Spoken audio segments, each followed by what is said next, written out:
Framed in Death. Book 61 in the Eve Dallas, Lieutenant Eve Dallas Police and Security Department. Rock is her husband, Peabody is her partner, Mira is the department shrink, Feeney is her former mentor and captain of EDD. McNabb is Peabody's significant other, and he's also a detective in EDD. We see a little bit of Mavis, her best friend, in this. We see a little bit of Leonardo in this. We see Nadine in this quite a bit. She's our Channel 75 reporter. She has her own show. She's written books. This is my comfort series. Please look for this every Saturday for next year. And by the end of it, we will redo this book again next year. And I will spoil the heck out of the characters. I won't tell you who done it, but I will tell you everything else. And I'll probably come back next year and do it all again. Because we're going through the series book by book by book. So please check that out every single Saturday. And we really don't do too much of the social situation. So that's good. Eve was raised in the foster system.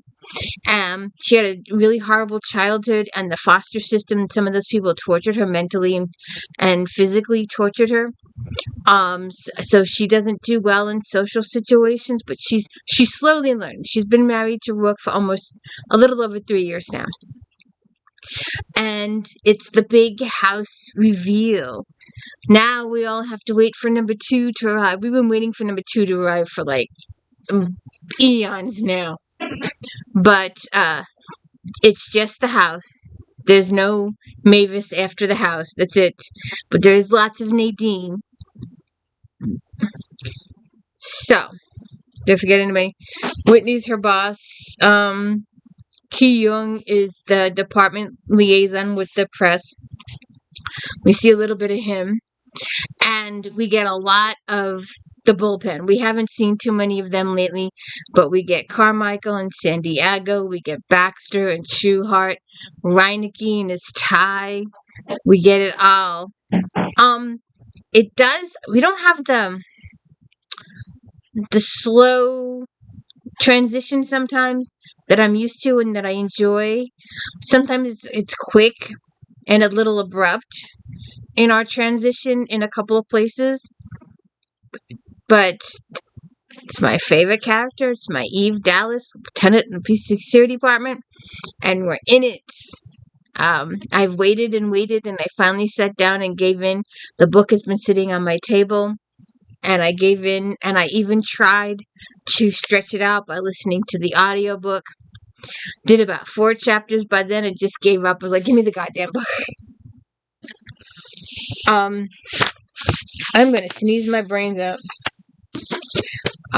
We also have this interesting cover here, like this, of all the, they're all the book covers.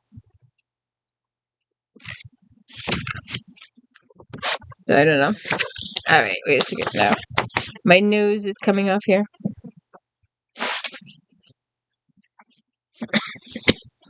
Alright. Oh, and welcome to the D. Louise book series. I'm Christina, Kristina. This is where I read books, talk about Nick books, no special effects, no demon, none of that fancy stuff going on here.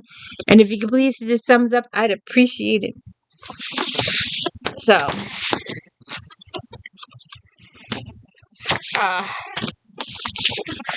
this killer is he wants to be an artist. And he's taking some classical paintings, and he's taking some LCs, licensed companions. We don't see Charles and Louise in this at all. We do hear about them a little bit towards the end, but we don't see them. They're licensed companions, and he does take them, and he takes them back to his place, and he lures them in with several $1,000s. He wants them to sit, and he's going to paint a portrait of them. And once he's finished painting the portrait of them, he drugs them and kills them. and then puts them on a canvas, aka a board of wood, and then does the old pose over the shoulder, or one of these, or one of these, however the artist did it in the original painting, and he glues them back, and he glues their eyes open, and he glues their mouth open in a certain way. And so he poses them, and he's leaving these portraits at art galleries, or owners of art galleries. He wants to inspire them to hire him to paint some paintings. And apparently he believes he's brilliant. He's been told many, many times that he has no talent. But he's going to get them. He's going to do this real life artist. And he imagines himself being the most sought after artist in the world. And he's got all these dreams and stuff like that. So, trying to think. All right, let's see what this is. So Eve and Peabody go to the first crime scene. And I just, they are, oh, now I remember. They finished observing the crime scene, and they're interviewing the family because the body was placed at the owner of an art gallery's front door. And no one else comments on it. The boy comments on it twice, and no one responds to the comment at all, which is a little frustrating. But the little boy goes, the clone cops. The boy, his gold streaked brown hair tousled from his sleep, his grin wide, and his cat eyes avid rubbed his hands together. Now this is XL to the Frosty. Because he realizes they did the movie. Oh good, I forgot what the name of the book was. But the Icove case. Nadine did the book on it and the movie, and everybody's seen the movie, and they're working on the second movie. So I like it when it comes up. And then later on, Peabody and Eve are having this talk, and they're talking about the murderer possibly watching the people. And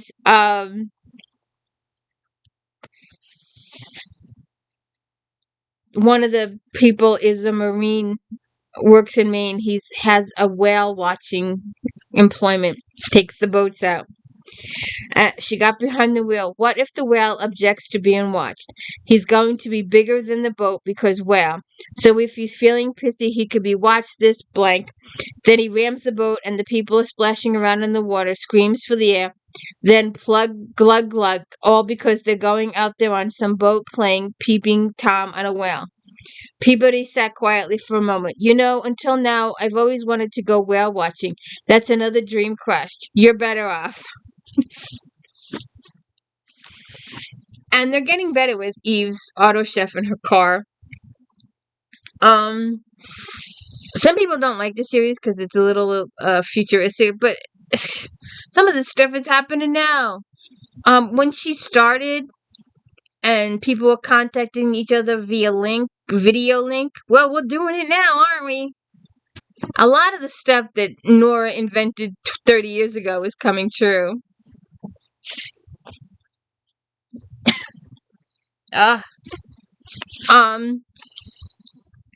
So then Peabody and her continuous rant about loose pants. She's always afraid she's going to, she wants to lose weight forever. And they're going up to the 4th floor, and she's like, looser pants, looser pants. Yours are really nice, by the way, but the jacket, that hits old. I'm thinking about making one myself. Making a jacket? A leather jacket is my absolute mag to the old craft room. I have to decide on the color. If you make yourself a pink leather jacket, you'll leave me no choice. I'll have to kill you. But I can make sure you're buried in it. Good thing I'm thinking more classic and go with the every color.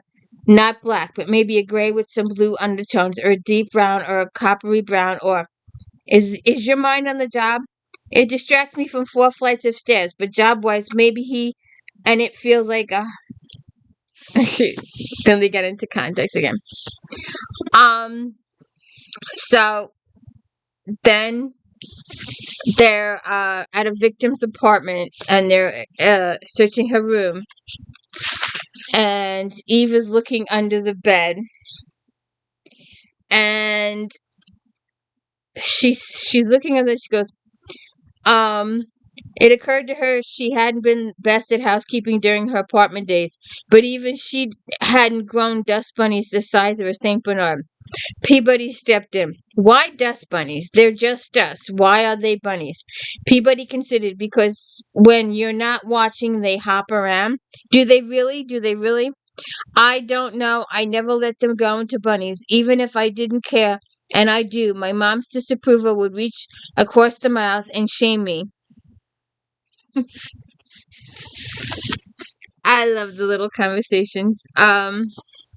Then they have this conversation, and it's quite brief, and they're not the detailed. They're just a little. I don't know. They just don't have the feel as the previous books. But where is it now? They've talked about this before. At least Eve has.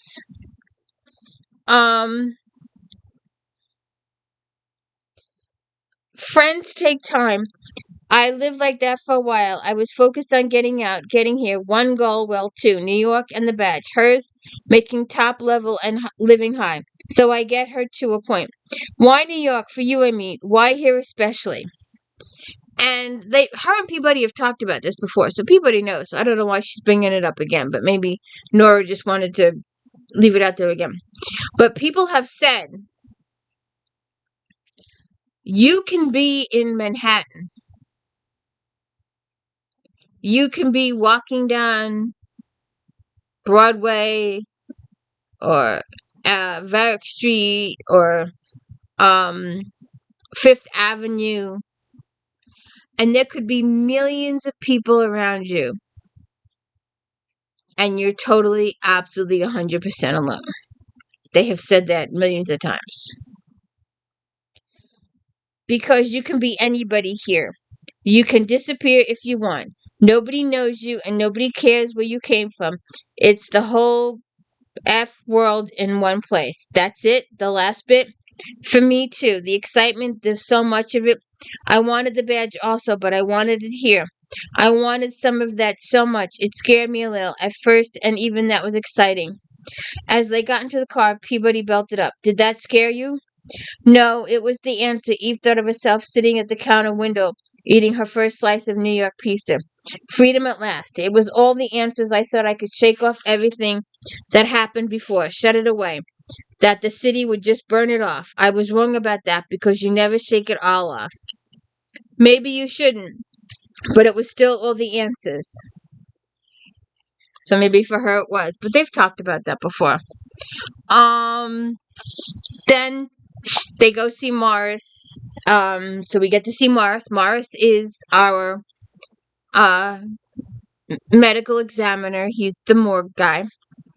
And Morris has his big romance in Promises and Death. And we will go through all the books. I'm going through them in order for next year, starting a couple weeks of Christmas after we finish the Sinsters. And we're going to go through all of my Eve Dallas books, and we will get back to this one again, and we'll probably go through it again in more detail the second time around. But they've got this guy that's getting LCs, and he's taking them back to his place, and he's giving them fancy foods, and then he's making them pose, and he's painting them before he kills them. And she gets back to the bullpen, and we don't have I'm used to the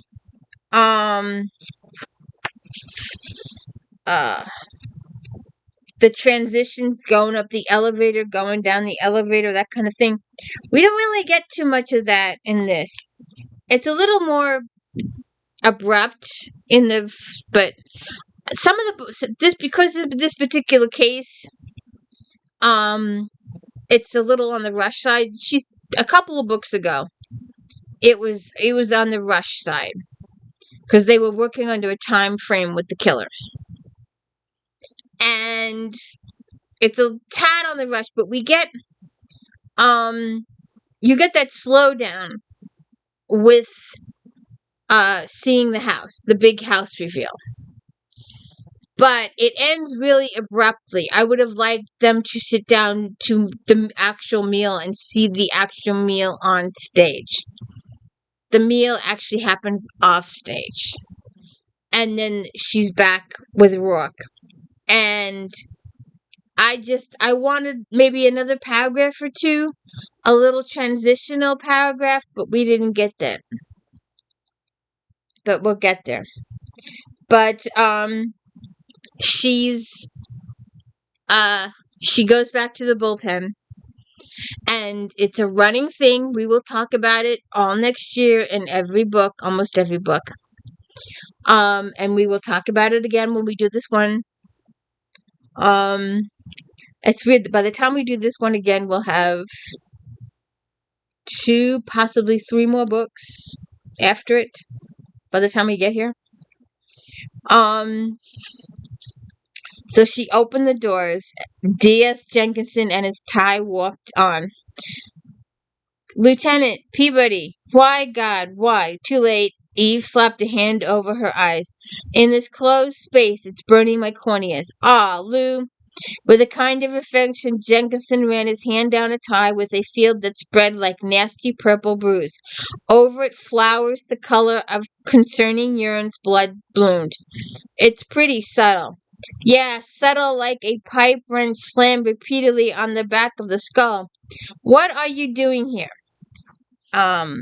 Had to run down, talk to a guy. Carmichael in San Diego caught one about an hour ago. He's wearing the hat. Are you kidding me?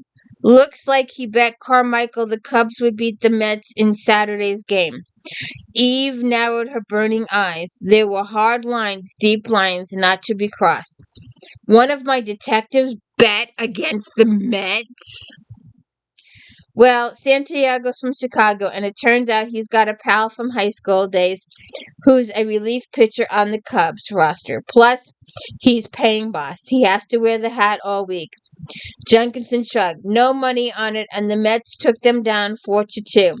And he's in for the Mets unless they're playing the Cubs. You can't hold it against him for rooting for a pal. Can I? Come on. And then they talk about the game a little bit. Let's see what this says.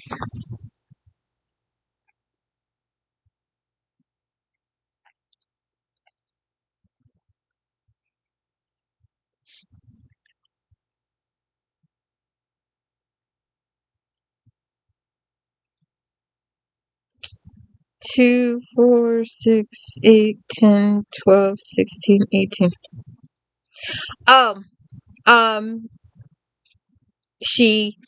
One of the reasons she nudged Jenkinson to take the detective sergeant's exam was just this. He knew everything, sometimes before it happened.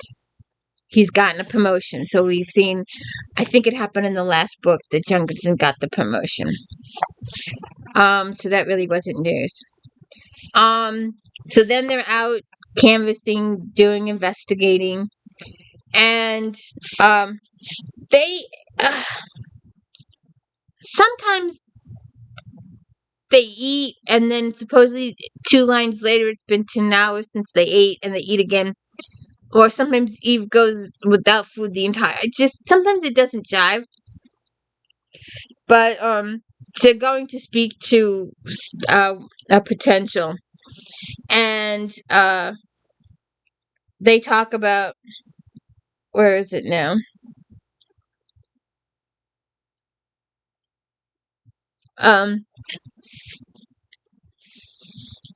Then a Cartwright, maybe even a deli or diner. I could go for a chef salad.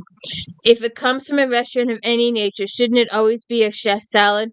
Sometimes they have cooks. Okay, that's a point. But they're never called cook salad. Anyway, they jog down the metal steps to the garage. We'll see how it plays out with Orion. Is that an actual name? He had it changed from his legal name, which was disgusting. But anyway, he had good reasons to change it. And it starts to rain, and rain blew in as Eve drove the handful of blocks, then another two before she found parking. Peabody opened the glove box and pulled out a pair of compact umbrellas, passed one to Eve. How did you know they were in there? Factored in Rourke and Somerset, then played the odds. I won. As she climbed out, Peabody opened one. Since it was right there, Eve did the same. Then had to admit a kind of smugness as she watched other pedestrians scramble for cover or hunch against the wet. Eve is slowly, microscopically slow, learning about her auto chef in her car. Rourke always puts sunglasses, another pair of sunglasses all year, an extra pair of gloves in the winter in her car and in her jacket pocket. And she'll be at a crime scene or something, or she'll go outside and she'll reach in her pocket because she put her gloves down somewhere and she has no idea where she put her gloves down. And she reaches in her coat pocket and there's another pair.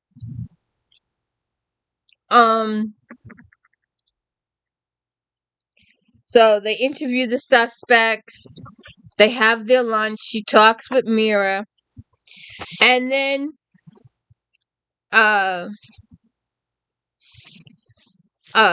Baxter is training Trueheart. Trueheart is Baxter's aide, and we will have talked about it in previous books. We will talk about it again when we do this book next year again. But she's talking to one of her cops, and she says they have a double date, Baxter and Trueheart. What? Her aching brain tried to process slick Baxter, Ernest Trueheart, and a date with women. Since they're both straight men, I so conclude. Baxter has a friend who has a friend, so they're having dinner. Baxter's a hound dog and Trueheart's a teddy bear, though bears will tear you up if you piss them off. I don't know if I've ever seen Trueheart really pissed off. Anyway, I can't see how this can work. I suppose they'll find out. Oh, and before he left, Junkinson suggested I have one of my subsidiaries design and produce novelty ties and socks, perhaps pocket squares, as well as he believes I'll make a tidy profit. Eve gave Rourke one long and serious stare. Are you actively trying to fry the rest of my brain? As they started down the metal steps, he stroked a hand down her back. I do enjoy your bullpen, Lieutenant. I enjoy it very much. It's never dull. It's just... Alright, so... we get a little update on Caro. And we haven't seen Caro in quite a few books. Caro is Rourke's administrator, and she usually makes a very, very brief appearance in most books. But a couple of books ago, she... I forget which one it was. But we'll do it. We'll do it again next year. Secrets in Death, maybe? I don't think so. I think it was something else. It might have been Faithless in Death. I'll have to look it up. But we will do it, next year in sequential, and then I'll have it in front of me. But, because Caro's daughter was framed for murder. So Rourke and Caro and Eve and the daughter got really good acquainted. Well, Caro knows Eve. She's known Eve for the couple of years that she's been married to Rourke. But we learned that her daughter is expecting a child. I think she married the Chinese guy or the Asian. I forget. He was one of Rourke's technicians. They met soon after her husband was murdered. The murder that she was framed for doing. So we get a little information on there. And they get home, and Somerset was on vacation. Oh, wait, let's back up here. I forgot. They go to the house first. They go see Peabody and McNabb's and Mavis and Leonardo's new house.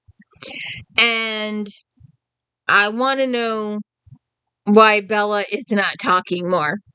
She should be up to full sentences by this puncture, and she's still going das and orc. I mean, it's been like 20 books now. Come on, at least 20. I mean, let's see something. Let's just look real quick if I can count it.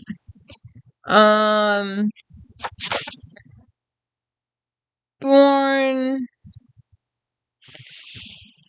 promises, kindred, promises, indulgence. Where's? Oh, so 2, 4, 6, 8, 10, 12, 16, 18. Well over 30 books since she was born. She's not talking yet. Lord, it's only been 3 years. Can you imagine? So they show the house. Everybody's so proud of their house. You can read all about it in the book. Peabody and McNabb have a portion of the house, and Leonardo and Mavis have another portion. Peabody and McNabb have their co-office. She has a craft room for her. He has his own computer room. Mavis has a recording studio in the basement of the house. They got an extra special playground, and they're still waiting for number 2. And so that takes a while, but so they tour both those houses.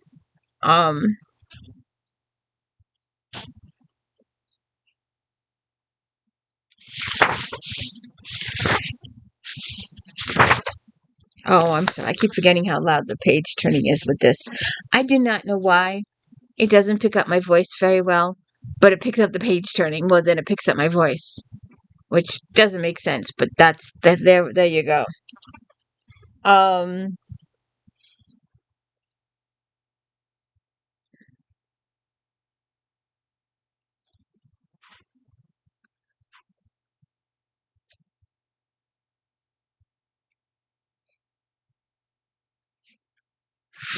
I wrote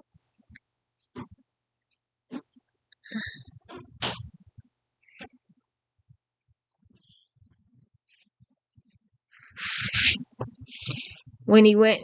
No, I missed it.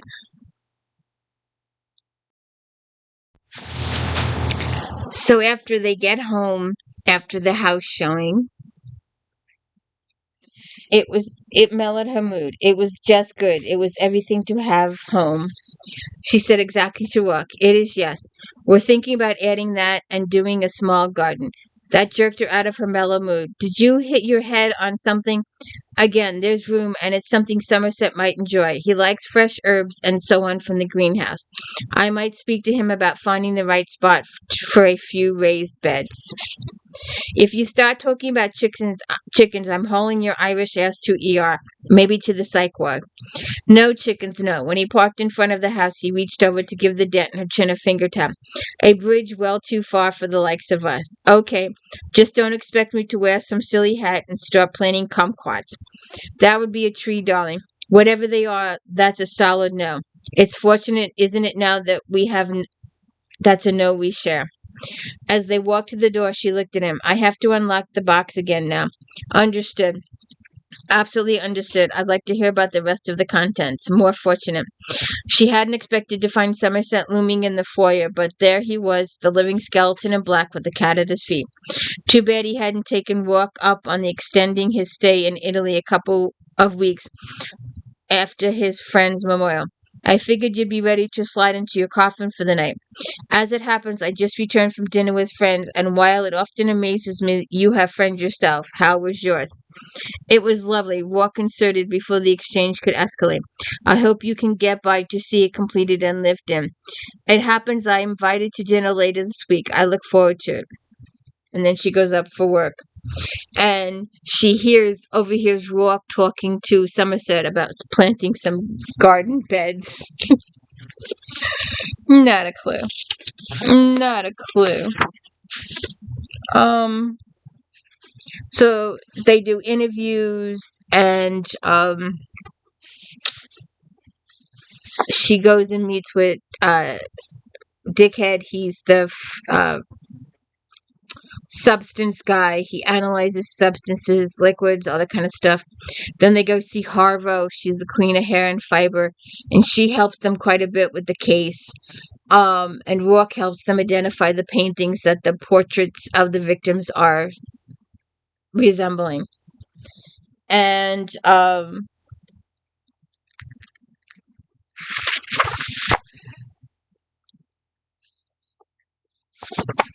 we see, let me see.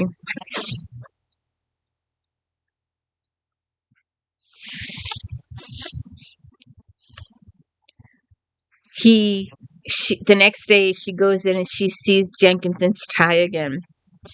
Today's tie, God help her, featured the Empire State Building with the backdrop of a virulent red and gold sunrise, and King Kong eyes, laser red, beating his massive chest at the top.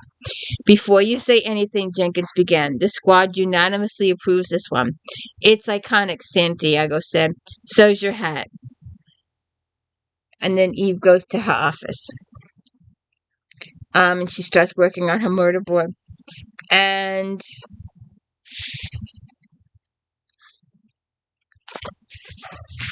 then later on, Eve and Peabody go out to interview suspects. And they talk. There's a glide cart down there, and I'm empty. You may not feel it, but you've got to be empty too. When they got to the cart, Eve had to admit there was something about the smell of soy dogs boiled up just right that reminded her the system food was a good thing. And a cart dog on a warm afternoon was a very good thing. I'm going for the dog too, Peabody decided. Veggie hash just won't fill the hole. Eve dug in her pocket. I need a cash machine. Oh, I can cover it. I've got it, but I borrowed most of what I've got from Rourke. I have to pay him back. Eve and Rourke have had this discussion about money. And I don't know what the deal is with this, but, Rourke has gabillions. But Eve has a lieutenant salary. And she has no rent to pay. She has no food to buy for the house. So she could be buying, she's supposedly on a lieutenant salary. So she should be able to. She just forgets to go to the cash machine is what her thing. So she doesn't want to be dependent on Rourke for money at all. She doesn't want him to think that she married him for his money at all. So she's get a little iffy on that. But they talk about it. Okay. Eve heard the edge of surprise. It's a thing we do, avoids conflict.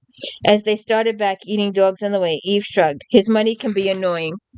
Obviously moved, Peabody licked some mustard off her finger. I think I could live with it somehow.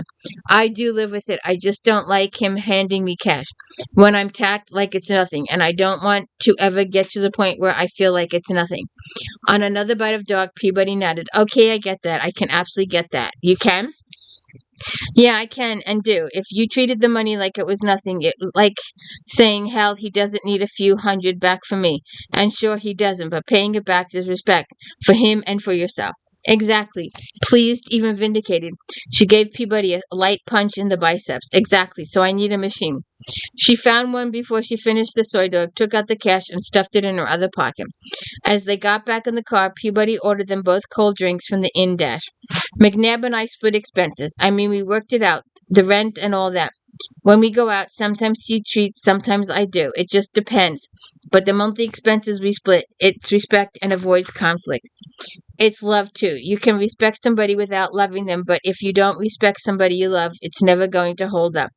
It's going to use that one if he gets pissy about the payback. Tucking it away, Eve headed for the next gallery. So she has some success with the case, and Nora has said that um Eve goes looking for her candy bar. Apparently she took off the bottom of the chair and put the candy bar up the cylinder the chair sits on, and the candy bar was gone, and the person left a smiley face for her. It's a running gag through all of the books, and Eve is furious. She's tried all these different places, in the ceiling, in the auto chef, out the window, all these different places, and the candy thief always gets it. It's a running thing. And Nora has said that she will never ever reveal who the candy thief is. It is my little itty bitty opinion that Nora has written herself into the story and she is the candy thief. That's just a little side note there. There isn't, I don't think I'm gonna, so Walk has a couple of new cars. We have that going on. There's a really interesting discussion about cows. We will avoid that right now. Maybe next time. We see Nadine. Nadine brings in brownies. Nadine is always getting into Eve's office, and she uses brownies or donuts to get through Eve's bullpen. It's expected, and they let her go through. They know Nadine. She's been around always. And at the end, Eve uses Nadine. Well, she uses her a couple times. She has her come in for a few different stories.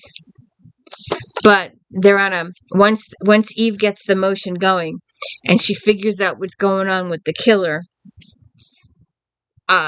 they've got a couple of really good threads, really good leads on the killer, and she's going with it. And she's talking with Whitney. Whitney comes to see her.